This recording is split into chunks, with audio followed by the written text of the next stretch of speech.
Many animals are fighting just to survive. Unfortunately, among them is that most graceful of cats, the fleet-footed cheetah. The global cheetah population is in a sorry state.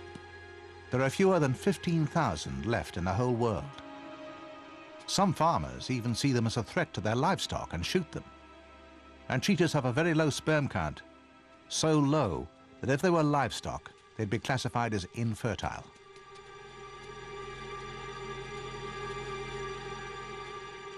So it seems as if the world's fastest land animal is on its last legs. But there is some hope.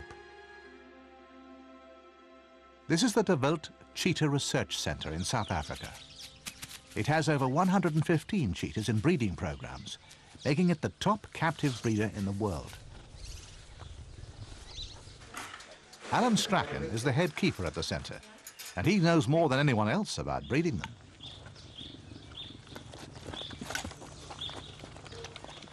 An important part of the work here is teaching people to accept these cats for what they are, beautiful but vulnerable creatures that should not be persecuted.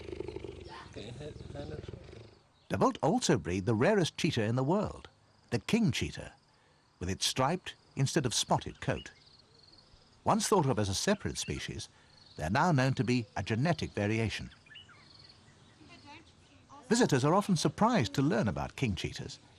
Indeed, spreading the word about these lithe cats is a central part of the work here, and it's a popular place for school visits. Cheetahs do not attack man, they completely ignore adults. But they do seem to be interested in children, who happen to be the same size as impala, their prey in the wild. This cheetah is different, though. Her future is all mapped out. Laura is a 3-kilogram, 3-month-old cub who's very used to human contact.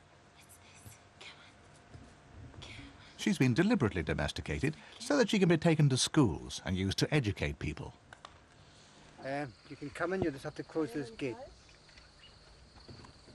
Alan's main work, though, is breeding. This female has 3 6-month-old cubs, and it's time for them to be removed. Not an easy job, with animals capable of running at enormous speeds, over 100 kilometers an hour. The cubs aren't harmed. The purpose of their removal is to bring the mother back into estrus, which means that she's ready once again to mate.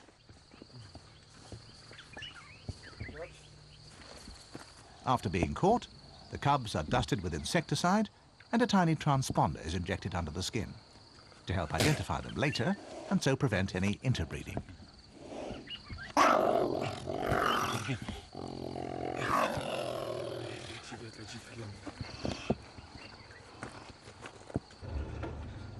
The cubs are then taken off to a holding pen.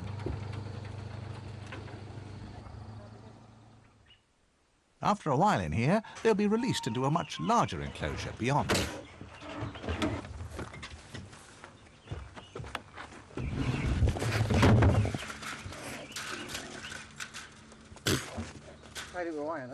The cub's mother is also about to have a change of scene.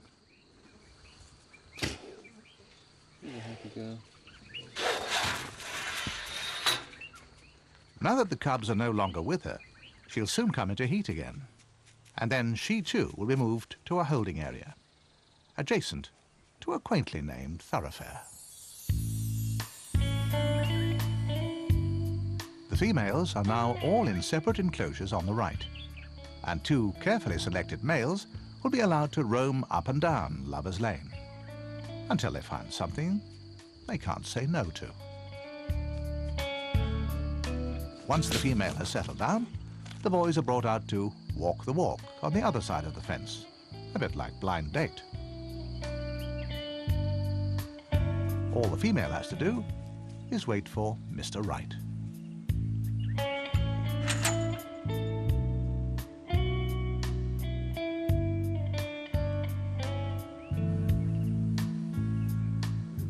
The males scent mark the lane, patrolling up and down until they come across something they cannot resist. The scent of a receptive female. But who should she go for? Competitor number 1 with a Formula 1-like acceleration? Or number 2, the spotted charmer with a beautiful silken coat?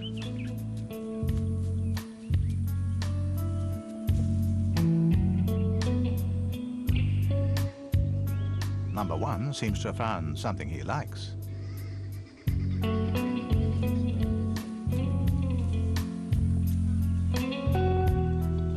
And it looks like she's chosen him too.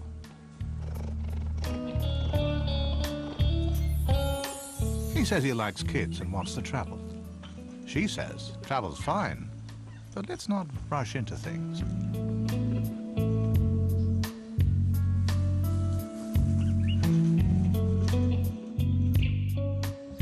And this is what the performance is all about. Cheetah cubs that will one day find homes in parks and reserves all over the world. In the last 10 years, over 600 have been born here. It's a constant fight to ensure that these lovely, sociable cats survive. And the pioneering work at DeVolt is definitely helping their cause. And that's it. But do join us again.